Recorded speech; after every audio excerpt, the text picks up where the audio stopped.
नमस्कार, मैं भरत आपका स्वागत करता हूं डीएनवी झारखंड में। आज जानते हैं झारखंड की प्रमुख खबरों के बारे में। इससे पहले आपसे छोटी सी निवेदन है, अगर आप इस चैनल पर नए हैं तो चैनल को सब्सक्राइब कर ले और बेल आइकन को प्रेस कर ले ताकि झारखंड की खबरों की अपडेट आप तक पहुंचता रहे। तो चलिए शुरू करते हैं आज की पहली और बड़ी खबर से।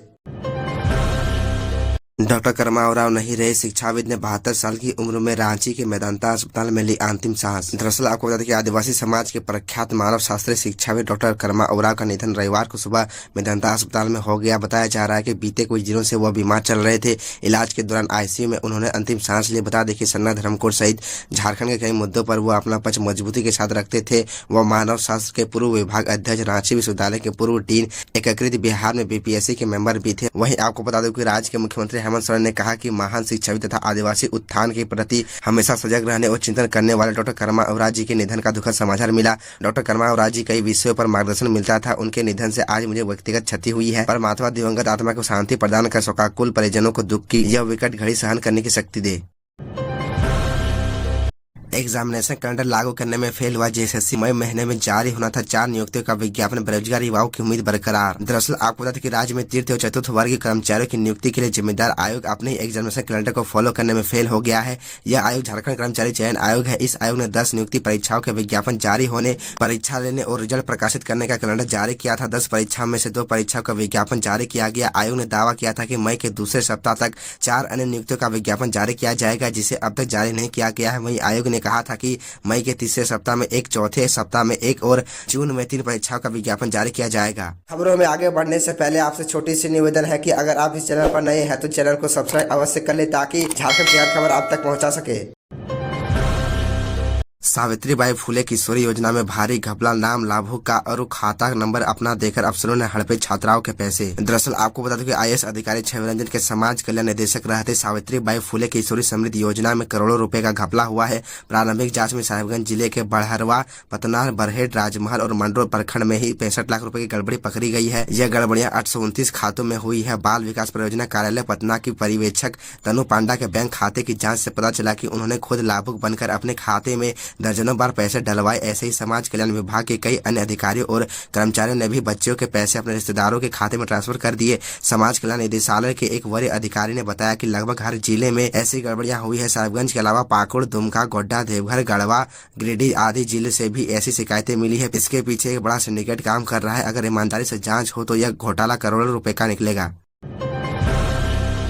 रांची में बढ़ेगा तापमान, 16 मई से इन जिलों में बारिश का अनुमान। दरअसल आपको बता दो कि झारखंड भर में इन जिलों गर्मी की सितम से हर कोई परेशान है। बढ़ती तपीस ने सबकी नींद उड़ा दी है और माथे से पसीने छूट रहे हैं। ऐसे में लोगों को बस उम्मीद है बारिश होने की। रांची स्थित मौसम विभाग केंद्र की ओर से जारी सूचना के अनुसार झारखंड के कई जिलों में अगले कुछ दिनों में बारिश से राहत मिलने वाली है।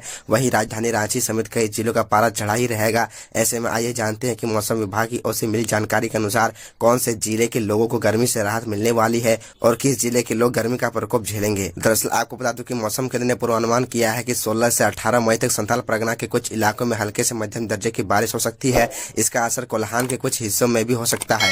मौसम केंद्र के अनुसार राजधानी और आसपास के इलाकों में 18 मई तक मौसम शुष्क रहेगा। इस दौरान बारिश का अनुमान नहीं है। राजधानी का अधिकतम तापमान शनिवार को 35 डिग्री सेल्सियस के आसपास रहा। 15 मई से इसमें वृद्धि का अनुमान है। 15 मई को 40 तथा 16 मई को राजधानी का अधिकतम तापमान 41 डिग्री सेल्सियस तक होने का अनुमान है। न्यूनतम तापमान भी 26 डिग्री सेल्सियस के आसपास रहेगा।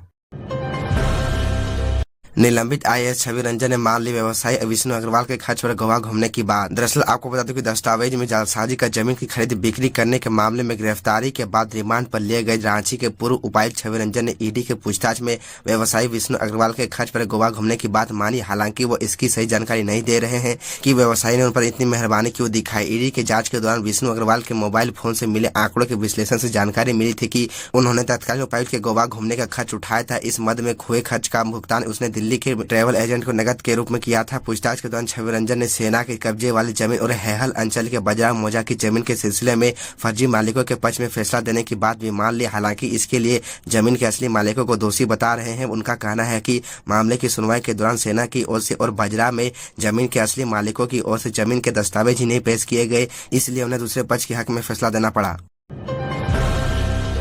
झारखंड को अब तक आवास बनाने का नहीं मिला टारगेट, लाभुक आसियाना से वंचित। दरअसल आपको बता दूं कि झारखंड को प्रधानमंत्री आवास योजना ग्रामीण से लगातार दूसरे वित्त वर्ष भी आवास बनाने का लक्ष्य नहीं मिला। आवास प्लस से नए आवास निर्माण की योजना की स्वीकृति भारत सरकार से नहीं मिल पाई है। इस वित्त वर्ष 2023-24 की शुरुआत के पहले माह अप्रैल तक ही योजना की मंजूरी मिल जाती है, लेकिन स्थिति यह है कि आधा मई गुजर गया लेकिन अभी तक नया लक्ष्य नहीं मिला है। लक्ष्य प्राप्त नहीं होने की वजह से जिलों द्वारा विभाग को पत्राचार भी किया जा रहा है, लेकिन झारखंड सरकार इस पर कुछ कह नहीं पा रही है। हालांकि कई दफा आवास की स्वीकृति के लिए भारत सरकार को पत्र लिखा गया है, लाभुकों की सूची भेजी गई है पर लक्ष्य नहीं मिला। केंद्रीय ग्रामीण विकास मंत्रालय से टारगेट नहीं मिलने की वजह से झारखंड के वैसे लाभुक जिनके पास अपना आसियाना नहीं है, झोपड़ी में रहने को मजबूर है, उन्हें सरकारी मदद से भी पक्का घर नहीं मिल रहा। विभाग ने पिछले वित्त वर्ष भी करीब 1,70,000 आवास स्वीकृति का लक्ष्य रखा था, लेकिन यह नहीं हो पाया। तो यह थी झारखंड की टॉप बड़ी खबरें, और इसी तरह झारखंड की छोटी सी बड़ी खबरों को देखने के लिए आप हमारे चैनल DNU झारखंड को सब्सक्राइब कर ले और बेल आइकन को प्रेस कर ले, जिससे आपको झारखंड की हर छोटी बड़ी खबरों के अपडेट आप तक पहुंचता रहे।